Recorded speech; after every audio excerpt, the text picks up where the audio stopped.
संत रामपाल जी महाराज एक ऐसे महान संत जिन्होंने अपनी सतभक्ति, तत्व ज्ञान, करुणा और सेवा के बल पर समाज में नई मिसाल कायम की है।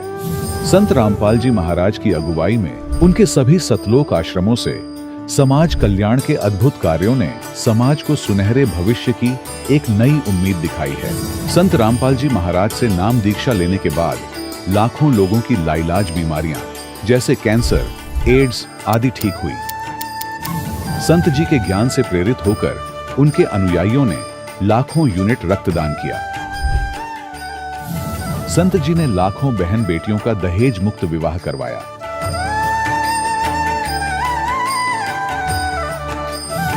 संत जी ने लाखों लोगों का नशा छुड़वाया, करोड़ों उजड़े परिवार बसे। संत जी के आश्रमों में समागम के दौरान निःशुल्क नेत्र चिकित्सा, दंत चिकित्सा प्रदान की जाती है। संत रामपाल जी महाराज द्वारा समय समय पर पर्यावरण संरक्षण के उद्देश्य से बड़े स्तर पर वृक्षारोपण किया जाता है।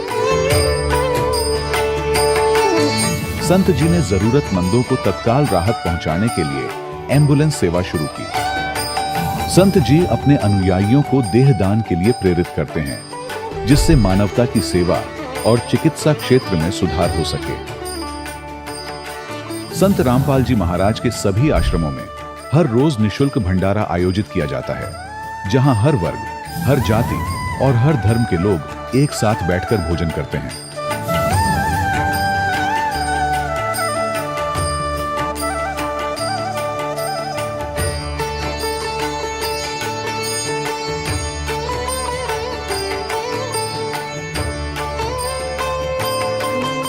संत रामपाल जी महाराज की अन्नपूर्णा मुहिम ने गरीब और बेसहारा लोगों के जीवन में एक नई ऊर्जा और उम्मीद को जन्म दिया है।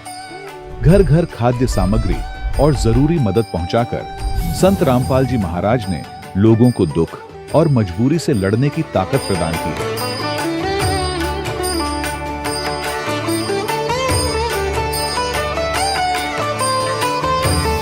संत रामपाल जी महाराज द्वारा गरीब लोगों के लिए घर बनवाने का अद्भुत कार्य एक ऐसी मिसाल कायम कर रहा है जो सदियों सदियों संत जी की उदारता और दया भावना के तौर पर जाना जाएगा।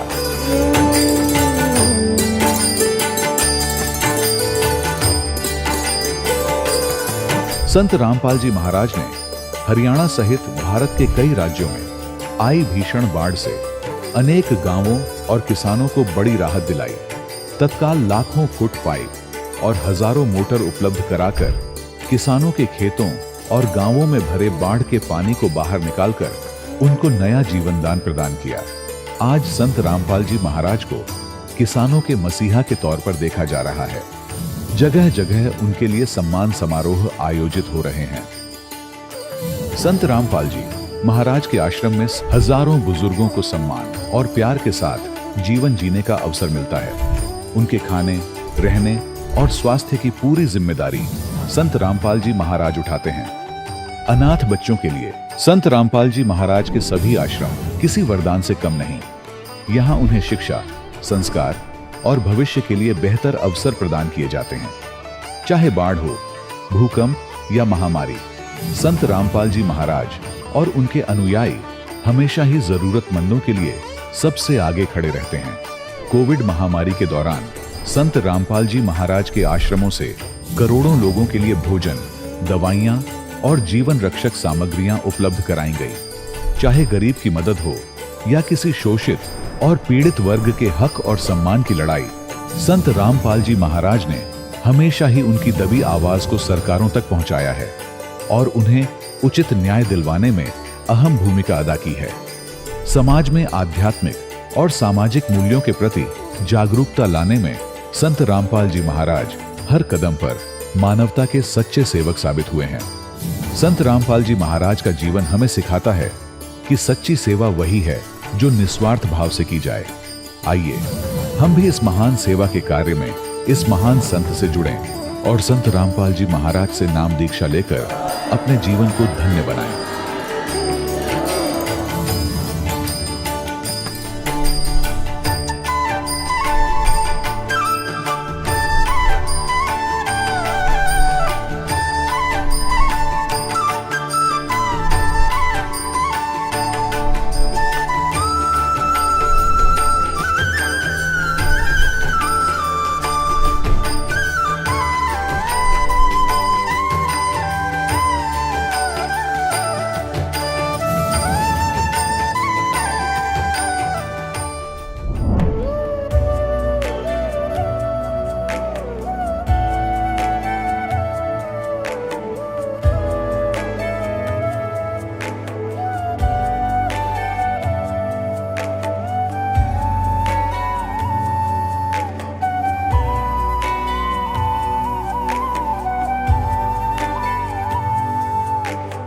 कौन ब्रह्मा का पिता है, कौन विष्णु की मां, शंकर का दादा कौन है, हमको दे बता।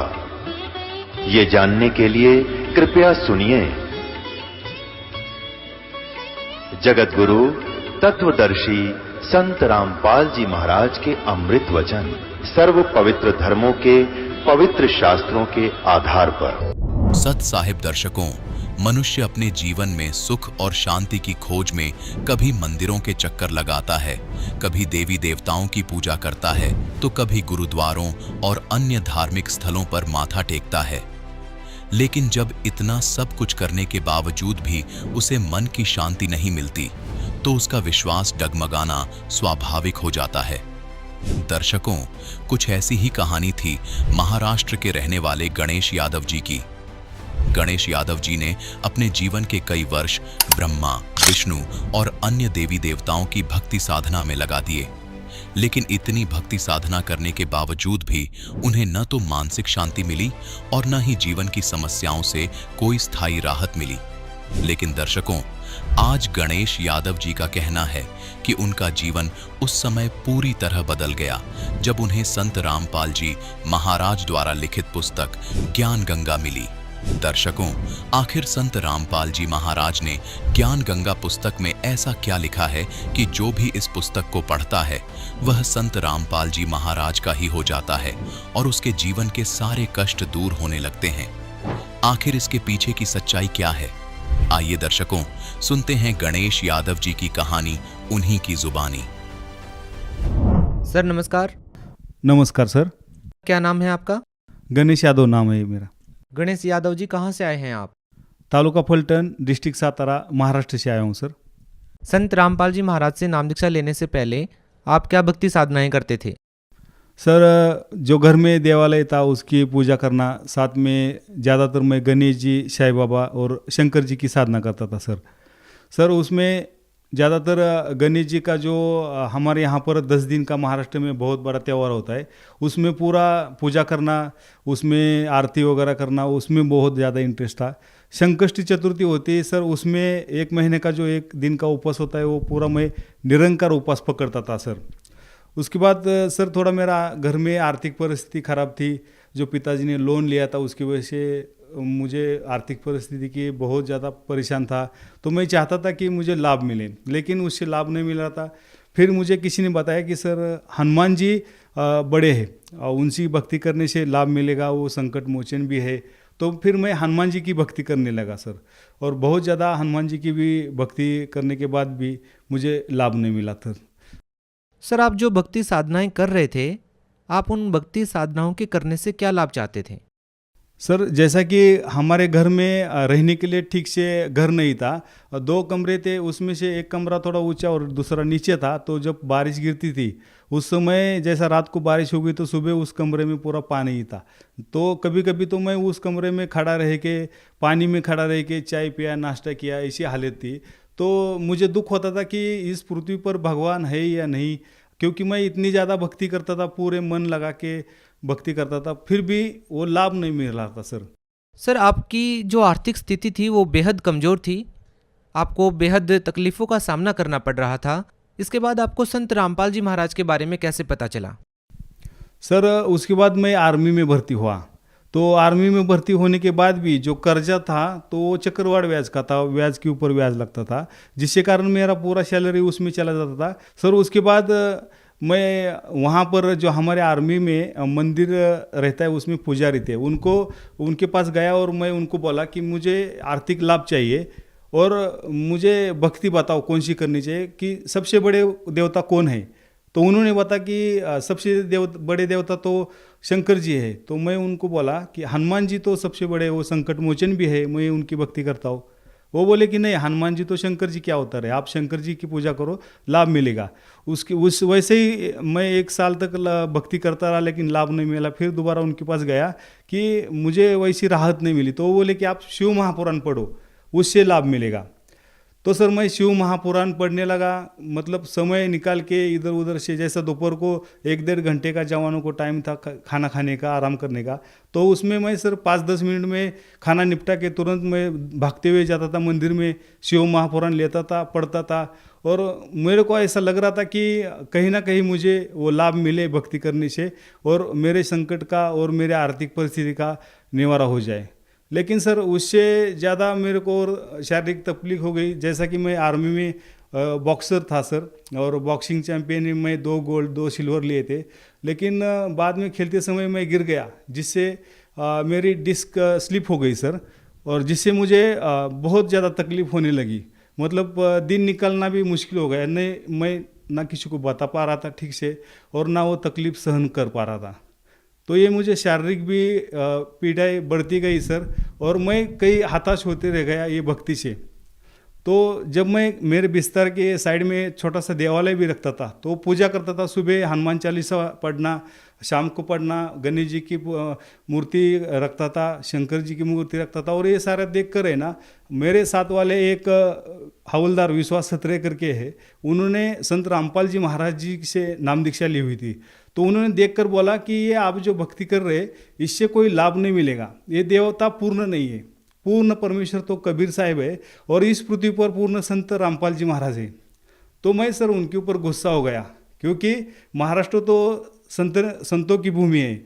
यहाँ पर बड़े बड़े संत जैसे संत ज्ञानेश्वर महाराज, संत एकनाथ महाराज, संत तुकाराम महाराज ये होके गए हैं, और आप बोल रहे कि संत रामपाल जी महाराज पृथ्वी पर बड़े। तो मैं उनके ऊपर गुस्सा हो गया, और ऐसा नहीं, और मेरे को वो बात समझ में नहीं आई। तो उन्होंने बोला कि आप एक पुस्तक ज्ञान गंगा है, ये पढ़ लो, इससे आपको सब बात समझ में आई। सर वो पुस्तक तो ले ली मैंने, लेकिन वो पुस्तक पढ़ने का मन नहीं हुआ, और उनकी तरफ देख के थोड़ा सा मैं गुस्सा हो गया था। तो थोड़ी एक 8-10 दिन में उनको 2 महीने की छुट्टी मिली। तो वो छुट्टी जाते समय उन्होंने मुझे अपना मेमोरी कार्ड दिया। साथ में उन्होंने देखा कि पुस्तक पढ़ी नहीं, उनको कुछ समझ में नहीं आया।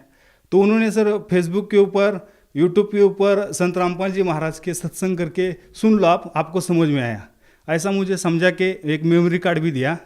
और फिर वो चले गए छुट्टी। तो सर जैसा ही मैं बहुत दिन से भगवान की तलाश में था, ये आर्थिक परिस्थिति से परेशान था, शारीरिक परिस्थिति से परेशान था। तो मैं वो सत्संग सुनने के बाद मुझे समझ में आया कि संत रामपाल जी महाराज जी ने बताया कि ब्रह्मा विष्णु महेश ये भी नाशवान है, और इनके हाथ में कुछ किसी का कर्म का कम करना या ज़्यादा करना नहीं है।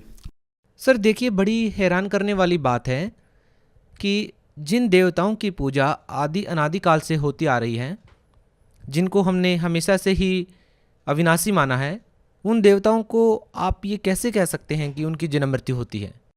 सर यूट्यूब के ऊपर मैंने देखा संत रामपाल जी महाराज जी ने श्रीमद् देवी भागवत पढ़ा के दिखाया, और 123 पर पे लिखा था कि तीनों देव जो है वो जन्म मृत्यु में है, और वो किसी का भी कर्म कम ज़्यादा नहीं कर सकते। सर ये सब बातें जब मैंने संत रामपाल जी महाराज जी के सत्संग से सुनी, तो मैं एकदम से शॉक हो गया, क्योंकि अभी तक जो मैं भक्ति कर रहा था वो भक्ति बिल्कुल शास्त्र विरुद्ध थी, और अभी शास्त्र अनुकूल भक्ति संत रामपाल जी महाराज बता रहे थे। तो इससे सर मैं बिल्कुल ही एकदम आश्चर्यचकित हो गया, और मैं ना वो 2 महीना कब ख़त्म हो जाए, वो जो संत रामपाल जी महाराज जी के शिष्य कब वापस आए, और फिर मैं अपने सवाल उनसे पूछूं, और फिर मेरे को वो लाभ कैसे मिले, इसके लिए मैं उनका इंतज़ार करने लगा। सर जैसा कि मैंने आपको बताया, मुझे डिस्क की प्रॉब्लम थी, और मुझे सर 7 साल से बच्चा भी नहीं था। तो मेरे को यूनिट से बताया गया है कि आप डिस्क का ऑपरेशन करने के लिए RR हॉस्पिटल रिपोर्ट करो, और उसके लिए ये 20 दिन की छुट्टी मुझे दे दी गई। तो सर मैं जैसे ही घर में गया, तो घर में भी मेरी वाइफ ने ज्ञान गंगा पुस्तक मंगाई थी और पढ़ ली थी, तो उसको भी ज्ञान समझ में आ गया था। तो जिससे हम दोनों ने फैसला लिया कि अब हम दोनों मिलके संत रामपाल जी महाराज जी से नाम दीक्षा लेंगे। तो सर जैसा ही हम नाम दीक्षा लेने के लिए आश्रम में पहुँचे, जो भक्तों का वहाँ पर व्यवहार देखा तो एकदम जो सगे रिश्ते वाले होते हैं, भाई होते हैं, उससे भी ज़्यादा वो प्रेम भाव से बात करते थे। और वहाँ पर मुझे खास बात ये लगी थी सर कि वहाँ पर जो भंडारा था, जो खाना था वो फ्री था, रहना वो फ्री था, बाथरूम टॉयलेट वो बहुत ही अच्छे तरह से स्वच्छ और इतने अच्छे लग रहे थे कि बस बोलो ही मत सर। इतनी अच्छी सुविधा मैं अभी तक कहीं भी नहीं देखी थी सर। तो हम रात को 10:30 बजे सतलोक आश्रम में पहुंच गए। वहाँ पर जो हमारे को नियम बताए गए, समझाए गए, उसके बाद नाम दीक्षा का फॉर्म भर के हम नाम दीक्षा ले ली। लेकिन तब तक लेट हो चुका था। संत रामपाल जी महाराज सभी शिष्यों को आशीर्वाद दे के अंदर चले जा चुके थे। तो हमने वहाँ पर फिर प्रार्थना लगाई कि हम आर्मी में है और हमें जाना है रात को ही 12 बजे। तो वहाँ पर फिर गुरुजी ने फिर बताया कि मैं आ रहा हूँ दर्शन देने के लिए। तो ये बहुत बड़ी बात है सर। हम तुच्छ जीवों के लिए भी गुरुजी वहाँ पर आशीर्वाद देने के लिए, संत रामपाल जी महाराज आशीर्वाद देने के लिए बाहर आ गए। तो जैसे ही संत रामपाल जी महाराज नज़दीक आ गए तो मैं पूरा मेरा दुख, जो मेरे को 7 साल से प्रॉब्लम, बच्चे का प्रॉब्लम चल रहा था, मेरे को आर्थिक परिस्थिति खराब थी, मेरे को शारीरिक प्रॉब्लम, डिस्क स्लिप हो रही थी, बहुत ज़्यादा दर्द से पीड़ा हो रही थी। मैं ये सब बातें गणेश जी की मूर्ति, शंकर जी की मूर्ति के सामने रो रो के कह रहा था, लेकिन सुनने के लिए उनको कान नहीं थे। लेकिन अब मेरे सामने जीवंत संत रामपाल जी महाराज थे। उनको मैंने पहले ही बताया कि मेरे को 7 साल से प्रॉब्लम है और बहुत देवी देवता सभी, बहुत ज़्यादा डॉक्टरों का भी पूरा इलाज करके देखा, लेकिन संतान प्राप्ति नहीं हो रही। तो सर जैसा ही मैंने संत रामपाल जी महाराज जी को मेरा पूरा दुख बताया तो उन्होंने मेरे सर के ऊपर हाथ रखा और जैसा ही सर के ऊपर हाथ रखा मेरा 80% जो डिस्क का प्रॉब्लम था, दर्द था, वहाँ पर ही ठीक हो गया। वहाँ से मैं रात को ट्रेन पकड़ के रिपोर्ट करने के लिए चला गया। अब वहाँ पर मेरा जो डिस्क का प्रॉब्लम था वो तो मेरा ठीक ही हो गया था। और तो सर जैसा ही मैंने संत रामपाल जी महाराज जी को मेरा पूरा दुख बताया तो उन्होंने मेरे सर के ऊपर हाथ रखा और जैसा ही सर के ऊपर हाथ रखा मेरा 80% जो डिस्क का प्रॉब्लम था, दर्द था, वहाँ पर ही ठीक हो गया। दिल्ली में हमने रिपोर्ट किया तो दूसरे दिन डॉक्टरों को जब मिलने के लिए गए तो वहाँ पर जो हमारे पुराने डॉक्टरों के पूरे रिपोर्ट उन्होंने मांगे देखे तो उन्होंने बोला कि जब वाइफ को प्रॉब्लम आ जाए तो दूसरे दिन वाला जो एक टेस्ट है वो करना बाकी है, फिर उसके बाद हम IVF का ऑपरेशन शुरू करेंगे।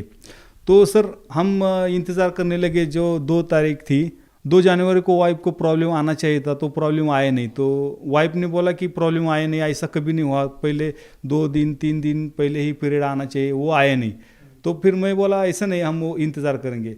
सर हमने और 2 दिन इंतज़ार किया और 4 जनवरी को वाइफ ने बोला कि एक काम करते हैं, हम प्रेगा न्यूज़ पे चेक करते हैं। तो सर प्रेगा न्यूज़ पर चेक करने के लिए जब मैं प्रेगा न्यूज़ लेके आया तो प्रेगा न्यूज़ में पॉजिटिव रिपोर्ट आया। तो फिर एक से तसल्ली नहीं हुई, मैं दोबारा मेडिकल में गया, दूसरी प्रेगा न्यूज़ लेके आया और उससे चेक किया तो रिपोर्ट पॉजिटिव आया।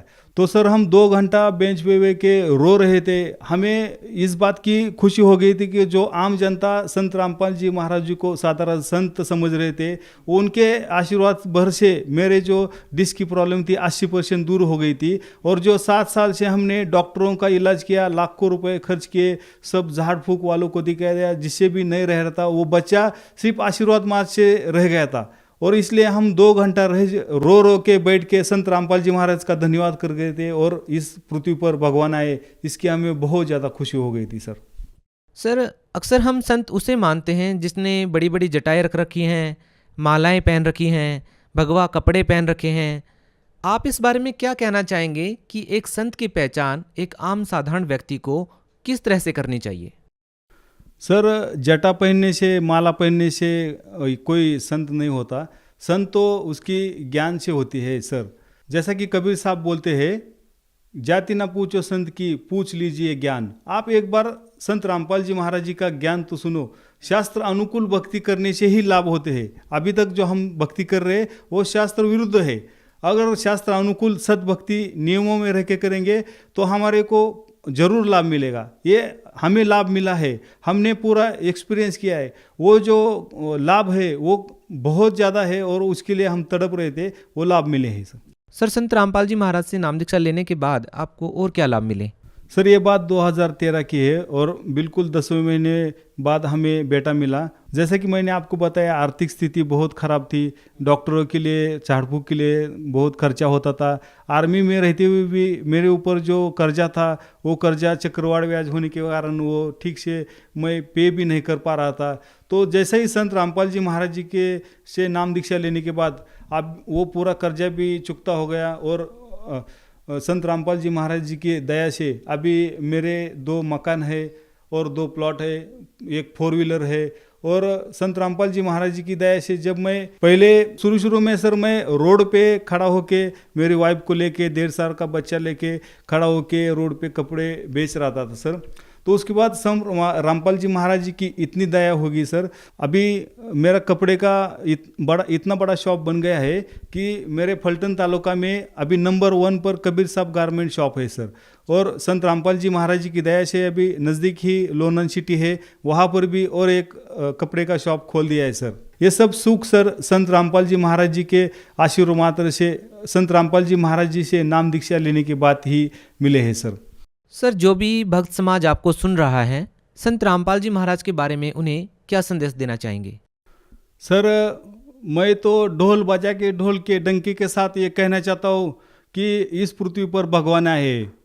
जैसा कि शास्त्र विरुद्ध साधना करके मुझे कोई लाभ नहीं मिल रहा था, और जैसा ही मैंने संत रामपाल जी महाराज जी से सद्भक्ति ली, उन्होंने दिए हुए मंत्र जपने लगा, तो मेरे जीवन में बिल्कुल टर्निंग पॉइंट आ गया और मेरा जीवन निहाल कर दिया। बिल्कुल उन्होंने सुख से समृद्ध कर दिया। इसलिए मैं भगत समाज को यही संदेश देना चाहता हूँ कि उनका ज्ञान सुनो, यूट्यूब पे, फेसबुक पे संत रामपाल जी महाराज जी के सत्संग सुनो, उनकी किताब ज्ञान गंगा जीने की राह पढ़ो, जिससे आपको सद्भक्ति क्या है, शास्त्र अनुकूल साधना क्या है, ये समझ में आए और अपने जीवन का कल्याण कराए।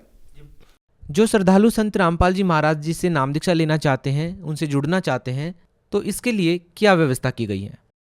सर, जैसा कि आपके सामने मोबाइल नंबर डिस्प्ले हो रहे हैं, उस मोबाइल नंबर से आप कांटेक्ट करके अपने ज़िले के नामदान स्थल का पता कर सकते हैं और वहाँ से नाम दीक्षा लेके अपने जीवन का कल्याण करा सकते हैं। बहुत बहुत धन्यवाद सत साहेब। दर्शकों, अभी आपने सुने संत रामपाल जी महाराज से दीक्षा प्राप्त करके सुखी हुए भक्त के अनुभव।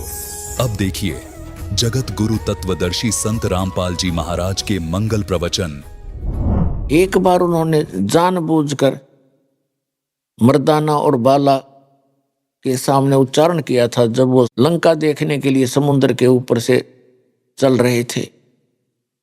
मर्दाना ने गलती से सतनाम का जाप शुरू कर दिया था, नानक साहिब जी की नकल करते हुए। वो समुद्र में डूबते डूबते बच्चे। उसके बाद नानक जी ने उसे कहा था कि मर्दाना, आज के बाद ये मंत्र मत जपना। उस डर से पूरा सिख समाज उस मंत्र के आसपास भी नहीं गया, किसी को पता भी नहीं लगने दिया उन महापुरुषों ने, आने वालों ने। कारण ये था, उनको ये डर था कि कहीं कोई सिख इस मंत्र का जाप कर ले, गुरु नानक देव जी की आज्ञा की अवहेलना होने से वो पापी अपराधी दोषी ना हो जाए। उनका कारण क्या था, अब आपके समझ में आवेगी वो क्यों छुपाया था। ये सतनाम का जाप उच्चारण करने का नहीं है, लेकिन नानक साहिब जी ने जानबूझकर उच्चारण किया कि इनमें से कोई न कोई सा नकल जरूर करेगा और उसको झटका लगेगा और आने वाले समय में एक बैन लग जाएगा। तो पुण्यात्माओं, वो महापुरुषों बैन लगा गए थे। अब इस दास को भेजा है इस बैन को तोड़ने के लिए। तो कहने का भाव ये है कि जब तक ये समय नहीं आना था तब तक वो महापुरुष आपको ग्लूकोज लगाएंगे। अब दास भेज दिया एक सर्जन बना के। अब इस ग्लूकोज तो लगाना ही लगाना, साथ में वो कंप्लीट ट्रीटमेंट होगा, आपका रोग जन्म मरण का कट जाएगा, आप सदा के लिए मोक्ष प्राप्त कर लोगे।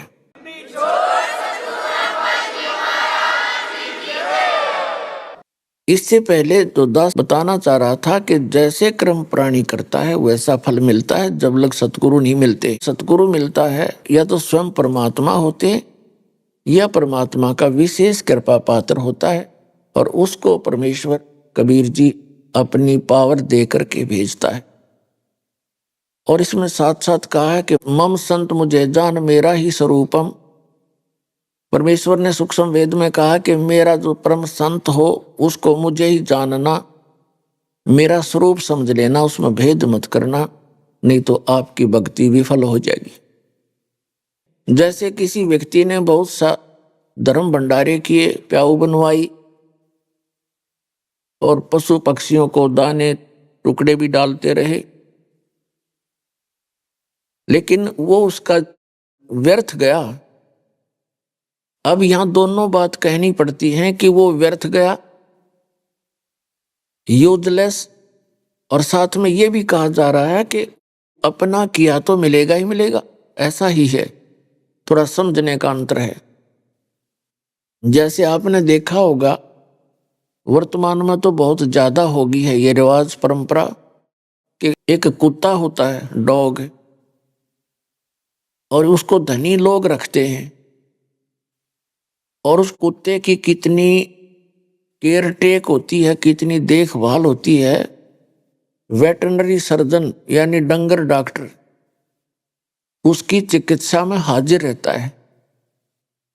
उसको अलग से रूम दिया जाता है, एसी कमरा होता है उसका, और खाना उसको शायद भारतवर्ष के 25% व्यक्तियों को प्राप्त नहीं होता होगा जो उसको आहार मिलता है। उसकी खूब देखभाल की जाती है। मनुष्य गाड़ी चलाता है उसका, जिसने वो रखा हुआ है, और कुत्ता पिछली सीट पे बैठकर,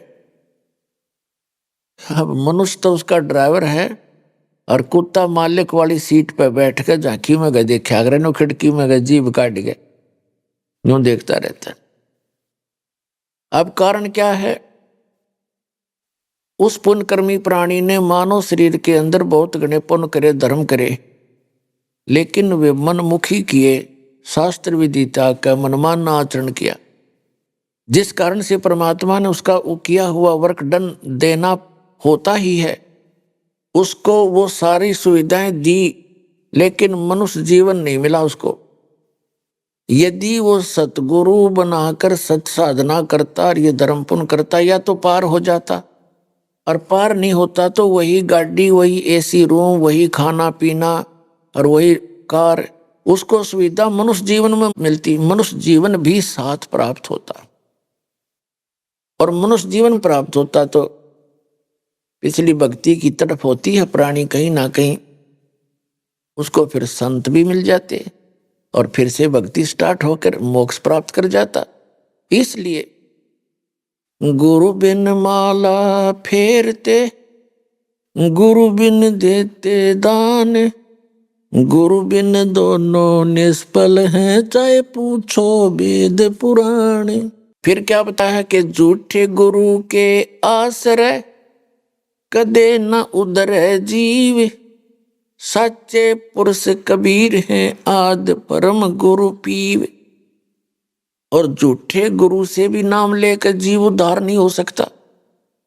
सच्चा सतगुरु केवल एक कबीर साहब है, और कबीर साहब ही की कृपा से आज दास उपलब्ध है। उनका पूर्व में आपने संदेश पढ़ा होगा, कबीर सागर में परमात्मा ने कहा था कि जब कलयुग 5500 वर्ष व्यतीत हो जाएगा, तब एक महापुरुष प्रकट होगा, मेरा भेजा हुआ मेरा दास जावेगा और पूरे विश्व को सतनाम और सत भक्ति बता के पूरे विश्व का कल्याण करेगा। पूरी पृथ्वी के प्राणी उपदेशी होंगे।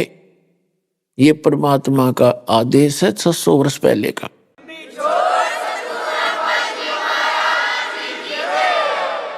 और अब वो सफल होगा पुण्यात्मा।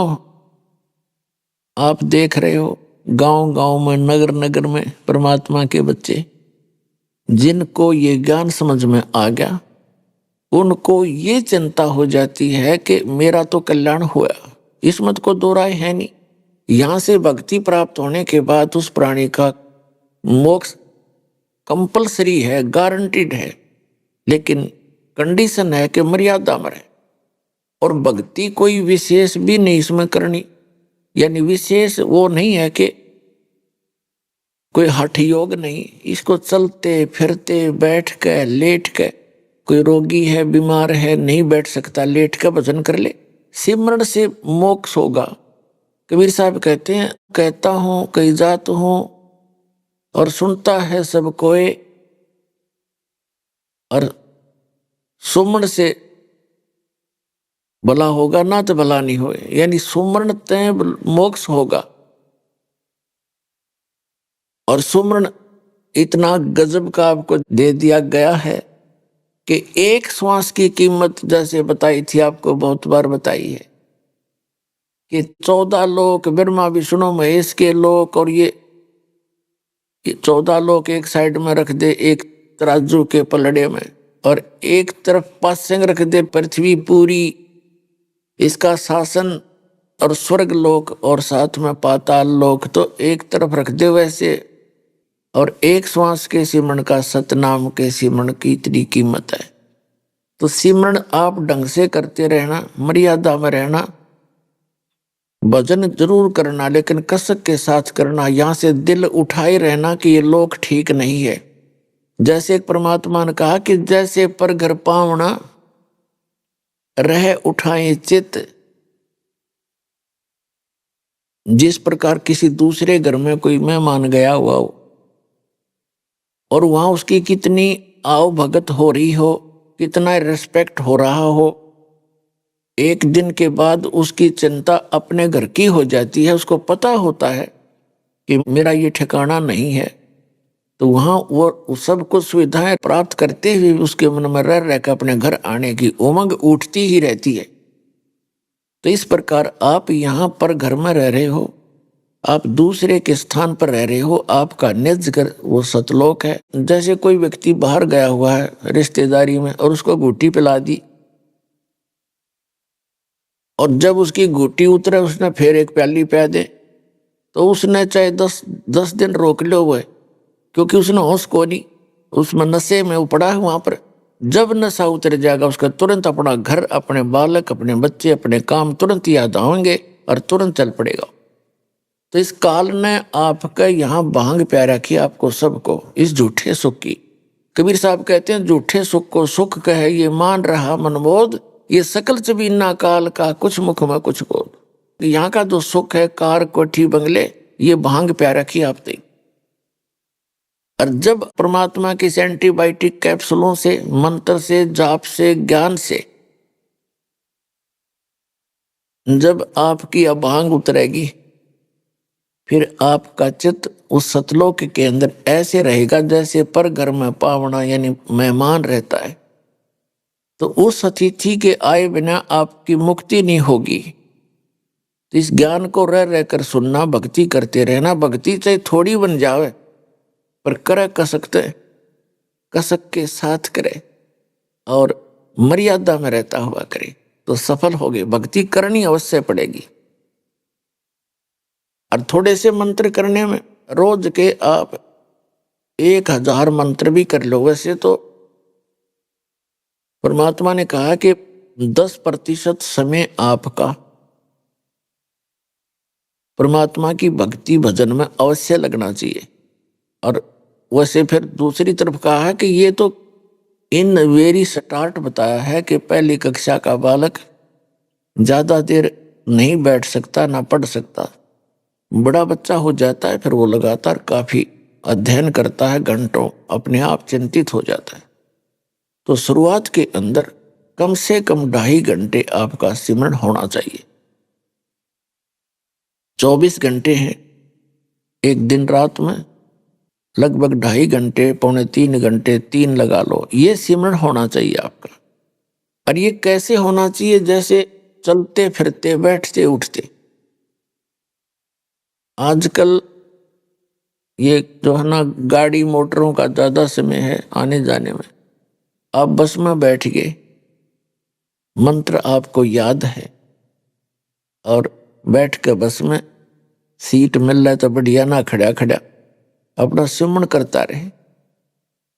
साथी वहां कोई ऐसा मेहमान होते नहीं, हो भी तो मेहमान भी अगर होगा तो 5 मिनट में सारी बात बतला लेता है। फिर तो बकवाद गड़ेगा बेमतलब की, जो कहनी सुननी होती है 5 मिनट में आदमी अपनी बतला कर फारिग हो जाता है, राजी खुशी कुशलता पूछ कर फिर अपनी भक्ति कर ले, सिमरन करता रहे। तो चलते फिरते खेत में, मजदूरी में, अपना दुकान पर और ऑफिस में मंत्र करता रहे, क्योंकि काम का समय काम होता है सभी स्थानों पर। हमने भी नौकरी भी करके देखा है। इसी प्रकार आप इस काल के लोक में भक्ति करनी पड़ेगी आप जी ने। अब जैसे कई भक्त कहते हैं जी टाइम नहीं मिलता और घर में टेंशन रहती है, भक्ति में दिल नहीं लगता, कोई ना, क्योंकि यहाँ टेंशन तो काल ने कंपलसरी बनानी है आपका, क्योंकि ये चाहता है कि ये महा दुखी रहें, परमात्मा की याद इनको आवे नहीं, आपस में उलझ पुलझ रहे ये सारा दिन। एक घर का सदस्य ऐसी बात कह देता है आपस में, तो दूसरा मनमाना सारा दिन जले बुझे जा उसके बारे में, उसने ऐसे क्यों कह दिया, उसने ऐसा कि क्या कहा, मैंने ऐसा क्यों कर दिया था, है हो गया सारा दिन का काम। तो परमात्मा कहते हैं ऐसी वाणी बोलिए मन का आपा खोए और उनको शीतल करे आप भी शीतल होए। तो आपस में हमने ये सोच के कि यो काल करवावे हैं, आपस की खींचातानी, आपस में टेंशन बनानी, इसका प्रथम कर्तव्य है, क्योंकि हम भगवान के बच्चे हैं, अपनी गलती करके इसका फंस गए खलनायक के। अब ये हमें सता के उस भगवान को सताता है, आपको दुखी करके वो परमात्मा को सताता जिसके तुम बच्चे हो, और उस दुख में वो आपको दुखी देखकर यहाँ भटकता रहता है। इन काल के दूतों ने ऐसा मिसगाइड कर दिया, भगवान की परिभाषाएं चेंज कर दी। भगवान तो निराकार है। अब बताओ, भगवान सामने घूमा करते थे, यहाँ रहा करते थे, बार बार आते थे, कहते थे, समझाते थे, तुम भाई भक्ति कर लो, ये लोक ठीक नहीं है, तुम यहाँ के रहने वाले नहीं हो, तुम्हारा लोक और है। तो उस अज्ञान के कारण हम भगवान को पहचान नहीं सके और निराकार पे हमारी माइंड की सुई नीडल वहां टकराई गई कि ना भगवान तो निराकार है। तो वो परमात्मा आपके लिए भटक रहा है, आप पहचान नहीं पाए, क्योंकि काल ने आपको भ्रमित किया और साथ में यह झूठे सुख को और ये सुख बता के आपको भ्रमित कर रखे। तो जो प्रसंग चल रहा है, आपकी जितनी भक्ति धर्म कर्म बढ़ेंगे, घर की टेंशन भी समाप्त होने लग जाएगी। लेकिन ये भक्ति आपने स्टार्ट करनी पड़ेगी नाम लेते ही। जैसे टेंशन हो, चाहे कोई किसी प्रकार की कैसी नौकरी हो, कैसी आपकी सेवा ड्यूटी हो, आप जी ने भक्ति तो करनी पड़ेगी, नाम जाप करने पड़ेंगे, इस टेंशन में करने पड़ेंगे। एक समय एक SHO दरोगा जी, पुराने समय की बात है, एक घोड़ी पर विराजमान होकर के दूसरे गांव में जा रहा था। जून का महीना और हरियाणा पंजाब राजस्थान का क्षेत्र, दिन के 12 बजे हुए और वो जा रहा था, उसको प्यास लगी, घोड़ी को भी प्यास लगी। उसने देखा कि एक व्यक्ति रहट चला रहा है, अरहट होता था, उसमें बैलों को एक कुआं होता था, कुएं के अंदर से पानी निकालने के लिए एक बड़ी सी पुली होती थी, पुली। तो उस पुली के ऊपर के एक चैन के ऊपर बाल्टी फिट कर दी जाती थी, वो नीचे से भर के आती थी, ऊपर खाली होती थी, और फिर खेतों में सिंचाई का काम हुआ करता था, फसल में। तो वो जो रहट होता था वो ऐसे लंबी लकड़ी, यानी उसको लाठ बोला करते, और उसके साथ फिर बैलों को जोड़कर उस लंबी सी पाट बोला करते, पाट लाठ भी कहते, उनको पाट भी कहते। और फिर वो चलते समय वो अरहट का सारा सिस्टम, कुछ तो पानी निकाल लें, जब वो चैन बाल्टी चूं चूं करें, काफी जोर से आवाज आया करे, तो दरोगा जी अपनी घोड़ी लेकर अरहट के पास आया। घोड़ी निकट आते ही उस चूं चूं को सुनकर रहट की आवाज को सुनकर दूर भागेगी, फड़केगी वह।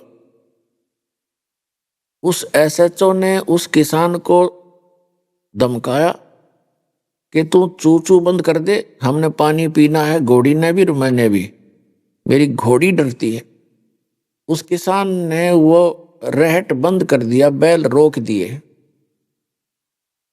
और बैल चलेंगे तो वो पानी निकलता रहता है, और बैल बंद हो गए तो वो अरहट बंद हो गया, हट बंद हो गया तो पानी बंद हो गया, तो पानी सीधा खेत में डायरेक्ट जा रहा था। खेत साथ साथ जमीन उस पानी को पी रही थी, सूखा खेत था। दरोगा जी निकट आया और कहने लगा, किसान पानी निकाल। उसने बैल फिर हाँक दिए, वह फिर चू चू शुरू हुई। घोड़ी 200 फुट जाकर डटी, भाग ली फटक गए। उसने कहा, ये चू चू बंद कर किसान। किसान ने फिर बैल रोक दिया, फिर निकट आया, पानी पाया नहीं। उसने कहा, पानी निकाल। वह फिर बैल हाँक दिए, वह घोड़ी फिर एक किला जाकर डटी। तब किसान ने कहा कि दरोगा जी, पीना हो तो चू चू में पी लो, ना दोनों मरोगे। तो पानी पीना पिलाना है तो चू चू में पी लो, ना दोनों मरोगे तुम पैसे।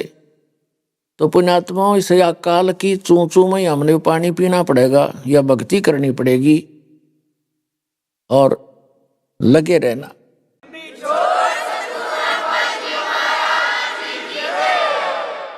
तो परमात्मा बताते हैं, गुरु बिन माला फेरते, गुरु बिन देते दान, गुरु बिन दोनों निष्फल हैं, चाहे पूछो वेद पुराण। भाई सुखदेव ने 84 भुगती, बण्या पजावे खरवो, तेरी क्या बुनियाद प्राणी, तू पेंडा पंथ पकड़वो। अन्य साधनाएं करने से, सतगुरु की प्राप्ति ना होने से, क्या बताते हैं कि सुखदेव ने 84 भुगती, बना पजावे खरवो, और तेरी क्या बुनियाद प्राणी, तू पेंडा पंथ पकड़वो। सुखदेव जैसे महर्षि की विरानमाटी हुई साधना करते करते। कौन सी साधना करते करते? भाई सतगुरु संगत छोड़ के, चाहे लाख वर्ष जप कीन, इंद्री कर्म न मोक्ष होए, फिर काल के अधीन। कितनी प्यारी बात कही है परमात्मा ने, कितनी निर्णायक बात कही है। कहते हैं, सतगुरु की संगत छोड़ के, परम संत सतगुरु की शरण को त्याग कर, अन्य साधनाएं, अन्य मंत्र और किसी अन्य गुरु को गुरु बनाकर भी, चाहे लाख वर्ष जप कीन, इंद्री कर्म न मोक्ष हो, और काल के अधीन। फिर बताते हैं, सुखदेव ने 84 भुगती, और बना पजावे खरवो, तेरी क्या बुनियाद प्राणी, तू पेंडा पंथ पकड़वो। कि हे प्राणी, हे सिंपल मैन, हे जेंटलमैन। सुखदेव जैसे ऋषि बड़े साधक हुए थे, आकाश में भी उड़ जाते थे। ऐसे महापुरुष, और वो भी 84 लाख योनियों को भोगना पड़ा उनको, क्योंकि उनको सतगुरु नहीं मिले। इसलिए कहते हैं, आपकी क्या बुनियाद है, आपका की क्या औकात है, आप वो पेंडा पंथ पकड़वो। पैड़ा, पैड़ा माने वे मार्ग, वो मार्ग पकड़ जिससे ये जन्म मृत्यु 84 लाख योनियों से छुटकारा हो। तो पुण्यात्मा, उसके लिए बताया है, लखबर सूरा जूझ ही, लखबर सावत दे, लखबर यति जहान में, तब सतगुरु शरण ले। आप आज के नहीं हो, आपका जन्म अभी नहीं हुआ, क्योंकि हम ऐसे कर दिए इस काल भगवान ने, हमने रोजी रोटी और कार और कोठी, बेटा और बेटी, इसके अतिरिक्त कुछ भी दिखाई नहीं देता।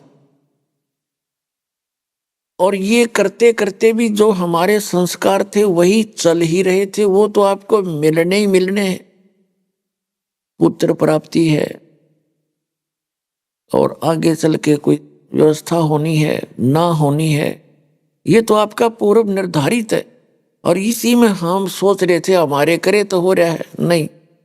जैसे विवाह होता है बच्चों का, अब से पहले तो बहुत धारणा है, प्रत्येक व्यक्ति की धारणा थी कि वो संतान बेटे को मानता था, लड़का होना चाहिए। लड़की लड़की है तो भी दुखी रहता था। तो क्या होता है कि विवाह होते ही प्रथम इच्छा होती है प्रत्येक परिवार की, जिसके बालकों का विवाह हो जाता है, बेटा हो चाहे बेटी, के प्रथम लड़का हो फिर बेसिक लड़की हो जा, ऐसी धारणा बनी हुई थी अज्ञानता के कारण। लेकिन पुण्यात्माओं, हमने यहाँ तो पीछा छुटवाना है। ये अपना उद्देश्य ये बनाकर इस भक्ति न करोगे तो जल्दी सफल हो जाओगे। नहीं कोई पुत्र प्राप्ति के लिए यहाँ ज्यादा प्रार्थना करते रहेगा तो पुत्र तो पुत्री तो दे देंगे परमात्मा, संतान तो दे देंगे, ये तो उनके बाएं हाथ का खेल है। लेकिन वो कोशिश करते हैं कि ये किसी तरह इस ज्ञान न समझ ले और पीछा छुटवा ले अपना। क्यों एक कबड्डी और बढ़ावा बे मतलब की, लेकिन फिर भी नहीं मानते हैं। तो वो परमात्मा, उसने पता है कि चल इस बहाने भी भक्ति कर लेगा इसने और दुख पाना होगा कुछ दिन यहाँ पर ज्यादा। लेकिन इस अध्यात्म मार्ग से परिचित होने के बाद परमात्मा ये आपको स्पष्ट कर देते हैं, इस ज्ञान के आधार से ये दास बता देता है कि लड़का हो या लड़की अपना परमात्मा की गिफ्ट मान के और श्रद्धा से ग्रहण करे और पीछा छुटवाना उद्देश्य रखे, उस परमात्मा की प्यारी आत्मा को भी नाम से जोड़ दे, उसका भी उद्धार हो जाए। लेकिन अमूमन क्या होता है कि लड़का हो और सभी की इच्छा होती रही है।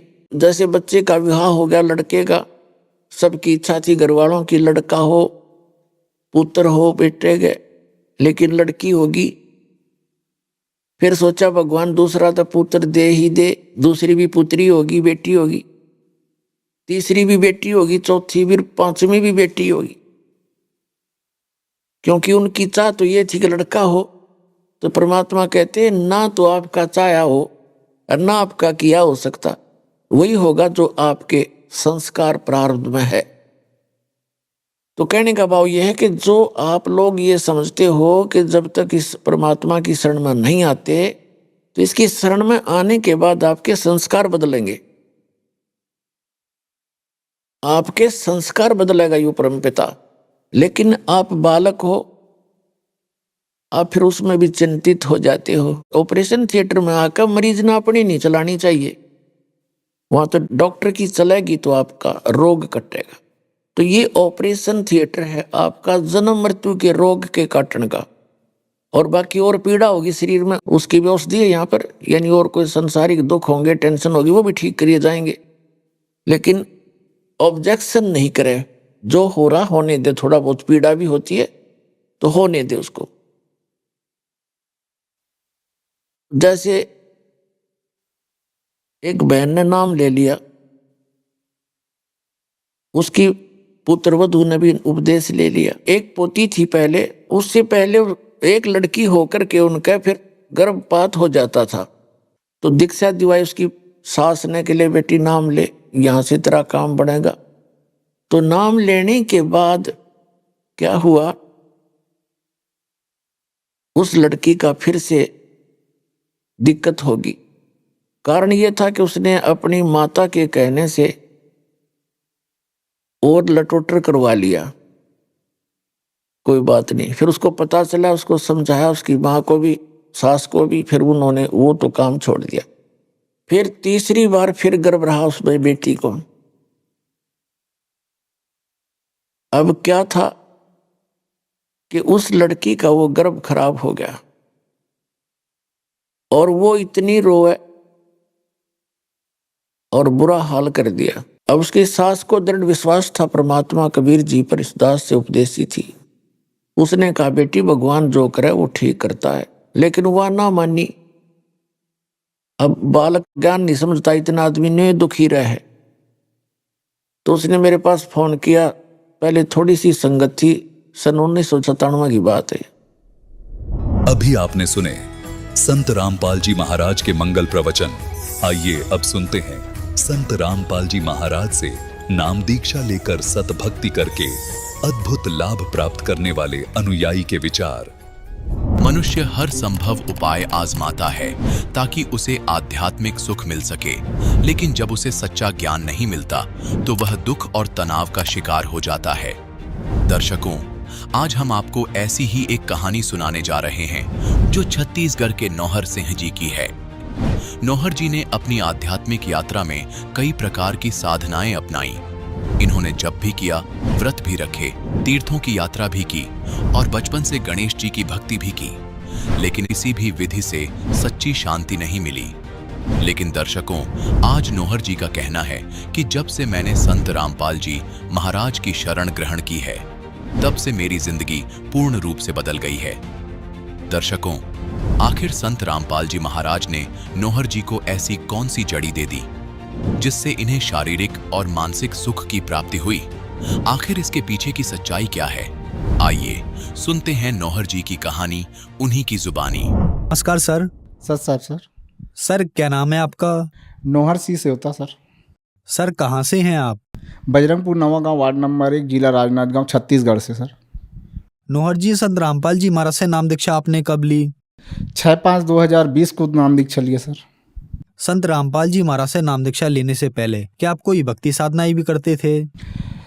भक्ति साधना सर, मैं गणेश जी, ब्रह्मा विष्णु महेश का, और मैं गणेश जी का बहुत ज़्यादा भक्त था। और गणेश चतुर्थी में मैं बचपना से मैं मतलब गणेश जी में बहुत सारा मतलब जो भी लगता है चंदा, मैं हर चीज़ में समर्पण होकर करता था गणेश जी का भक्ति। संत रामपाल जी महाराज की शरण में आने का क्या कारण बना?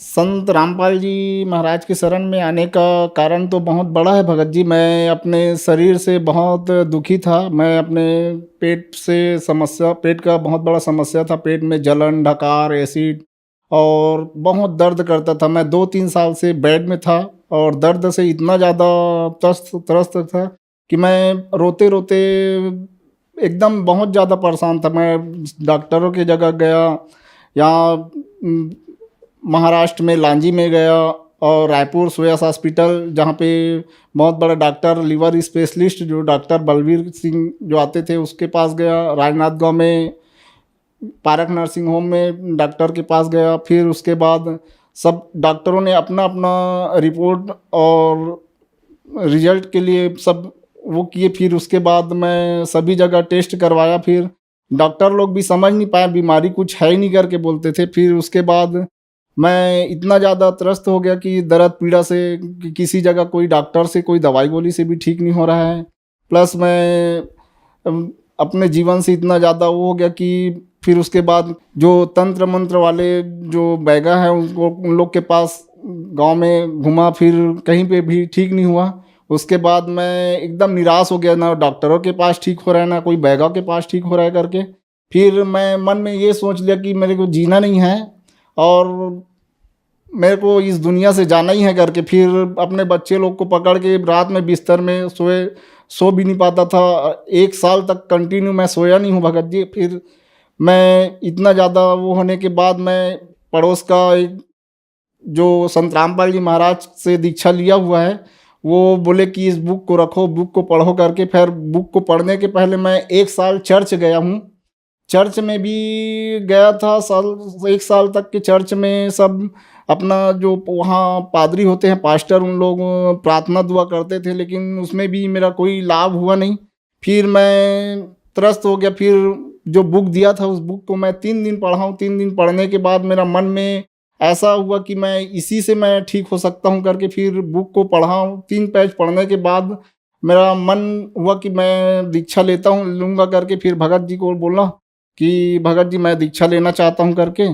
तो बोले कि अभी बुक पढ़ो, अच्छा से सत्संग सुनो, उसके बाद फिर आप लेना। मैं लेकिन अपने दुख से तकलीफ़ के कारण मैं बोला भगत जी को मैं जल्दी से जल्दी नाम दीक्षा लेना चाहता हूँ करके। संत रामपाल जी महाराज जी से नाम दीक्षा लेना है करके। तो फिर ऑनलाइन उस समय कोरोना जो चल रहा था तो ऑनलाइन नाम दीक्षा लिया हूँ, और नाम दीक्षा लेने के 3 दिन पश्चात मेरा जो सारा प्रॉब्लम जो 3 साल से इतना दुख तकलीफ में पड़ा हुआ था, और 3 दिन के अंदर मेरा पूरा दुख तकलीफ दूर हो गया भगत जी। सर, आप अपनी बीमारी को लेके बहुत सारे डॉक्टर्स के पास गए, तो डॉक्टर ने आपको क्या बताया? क्या ये बीमारी ठीक हो सकती है या नहीं? डॉक्टरों ने तो एक जो डॉक्टर हैं वो बोले कि तेरा बीमारी कुछ पकड़ में आता नहीं, कुछ बीमारी का समझ है ही नहीं है करके, तू किसी के पास जा और अपना वहाँ देख के कुछ करवा ले इलाज, मैं तो नहीं कर पाता करके। फिर सेक्टर 9 में एक डॉक्टर जो है उसके पास गया था, तो डॉक्टर जी बोले कि मैं घर में तेरा पर्सनल इलाज करके देखता हूँ करके। फिर 2-3 बार घर में गया, फिर 2-3 बार वहाँ दवाई लिख के दिए, उसके बाद भी उस दवाई से ठीक नहीं हो पाया। फिर मैं जब बोला तो अब लास्ट दवाई जो लिख के दे रहा हूँ, अगर कोई नहीं हो भी पाएगा तो मैं नहीं कर पाऊँगा, आना मत करके। तो फिर उसके बाद उस दवाई को लेने के बाद मैं गया नहीं। सर, जैसा कि आपने बताया कि आपको 3 साल पुरानी बीमारी थी, आप बहुत सारे डॉक्टर्स के पास गए, बहुत सारे तांत्रिकों के पास गए, लेकिन सभी जगह आपको निराशा ही हाथ लगी। फिर आप संत रामपाल जी महाराज की शरण में आए और 3 साल पुरानी बीमारी 3 दिन में ठीक हो गई। तो सर, संत रामपाल जी महाराज के पास ऐसा क्या है जो इतने सालों की बीमारी कहीं भी ठीक नहीं हुई, वो संत रामपाल जी महाराज के पास ठीक हो गई? संत रामपाल जी महाराज हमारे वेद शास्त्र से प्रमाणित ज्ञान बताते हैं, और यहाँ तक कि मेरे मोहल्ले वाले बोलते हैं कि इतना बैगा के पास घूमा है तो संत रामपाल जी महाराज भी ऐसा कुछ जादू से वो करवाता होगा ऐसा करके, लेकिन वैसा कुछ नहीं है। संत रामपाल जी महाराज हमारे शास्त्र से प्रमाणित ज्ञान देकर उसी से सब भक्ति साधना करवाते हैं, और वही भक्ति जो दिए हैं उसी भक्ति से मेरा सब तबीयत ठीक हुआ है। सच सर, जो आपके हाथ में रिपोर्ट्स हैं ये किस चीज़ की हैं? ये रिपोर्ट है भगत जी, ये रायपुर में सुयस हॉस्पिटल में जो डॉक्टर जो बोले थे एक बार, ये राजनांदगांव का है। राजनांदगांव में जो डॉक्टर दिवाकर सर हैं उसी से मैं इंडोस्कोपी करवाया था, और ये इंडोस्कोपी करवा के उसके बाद 2-3 महीना उसी के पास इलाज करवाया हूँ, लेकिन इलाज करवाने से मेरा कोई फ़र्क पड़ा नहीं। और डॉक्टर बोल रहे थे कि मतलब तेरा आंत में सूजन है करके, लेकिन जो सूजन है वो भी आज तक को कभी ठीक हुआ नहीं, ना कोई दवाई से ना कोई चीज़ से। संत रामपाल जी महाराज से नाम दीक्षा लेने के बाद आज मैं बहुत ही अच्छा महसूस कर रहा हूँ, और पूरे ठीक हूँ, फिट हूँ, और मेरा कोई दवाई गोली नहीं है, ना ज़रूरत है अभी। सर, क्या और भी लाभ मिले आपको संत रामपाल जी महाराज से नाम दीक्षा लेने के बाद? संत रामपाल जी महाराज से नाम दीक्षा लेने के बाद तो मुझे बहुत सारा लाभ हुए हैं भगत जी। पहले जहाँ मैं 21 साल से काम करता था पशु आहार गोदाम में, वहाँ का सुपरवाइज़र था। 21 साल काम करने पर भी मुझे कोई ऐसा कुछ लाभ मिला नहीं है, बस अपना जीवन रोजी रोटी बस चल रहा था। जैसा मैं नाम दीक्षा लिया हूँ गुरु जी से, और नाम दीक्षा लेने के बस 3 महीना बाद तबीयत ठीक होकर के मैं अपने वो जो मालवाहक ऑटो खरीदा हूँ मालिक की कृपा से। सर, लाखों की संख्या में दर्शक आज आपको टीवी पर देख रहे हैं, और बहुत सारे ऐसे लोग हैं जो अपनी जिंदगी से हताश हो गए हैं। उनके लिए आप एक उदाहरण हैं। जैसे कि आपने बताया कि आपकी 3 साल पुरानी बीमारी ठीक हो गई, आपने रिपोर्ट्स भी दिखाई, तो जो लोग परेशान हैं उन लोगों के लिए आप क्या कहना चाहेंगे? सर जी, मैं जो भाई हैं जो अपने बीमारी से, अपने घर की समस्या से जो परेशानी में जूझ रहे हैं, उनसे मैं बारंबार निवेदन करता हूं कि वे भी आए हमारे गुरु जी के शरण में, और संत रामपाल जी महाराज जी से दीक्षा लेकर अपना कल्याण कराएं और सद्भक्ति कर अपने मानव जीवन का लाभ उठाएं। संत रामपाल जी महाराज से नाम दीक्षा कैसे ली जा सकती है? संत रामपाल जी महाराज से नाम दीक्षा जो चैनल में सत्संग चलता है उसमें नीचे जो पीला पट्टी जो चल रहा है उसमें जो कांटेक्ट नंबर है, उस कांटेक्ट नंबर में आप कॉल करके नाम दीक्षा ले सकते हैं। धन्यवाद सर। सत्संग।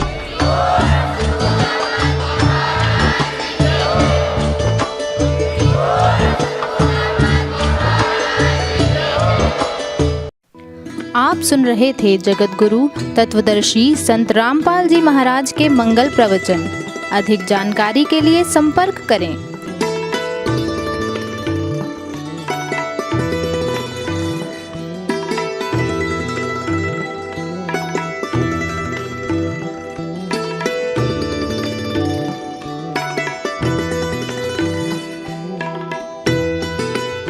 जगत गुरु तत्वदर्शी संत रामपाल जी महाराज जी के पावन सानिध्य में भक्ति की अलख जगाने तथा श्रद्धालुओं को सत्य भक्ति मार्ग का रास्ता दिखाने हेतु कनाडा के लोकप्रिय channel the TV NRI channel पर जगत गुरु तत्वदर्शी संत रामपाल जी महाराज जी के मंगल प्रवचनों का प्रसारण प्रतिदिन सुबह 7:30 बजे से 8:30 बजे तक तथा रात्रि 7:30 बजे से 8:30 बजे तक किया जा रहा है। इस सत्य भक्ति मार्ग को अपनाने के लिए अधिक से अधिक सत्संग प्रसारण देखें। इस सत्संग प्रवचन का सीधा प्रसारण संत रामपाल जी महाराज लाइव सत्संग YouTube चैनल और जगत गुरु संत रामपाल जी महाराज Facebook पेज पर भी देख सकते हैं।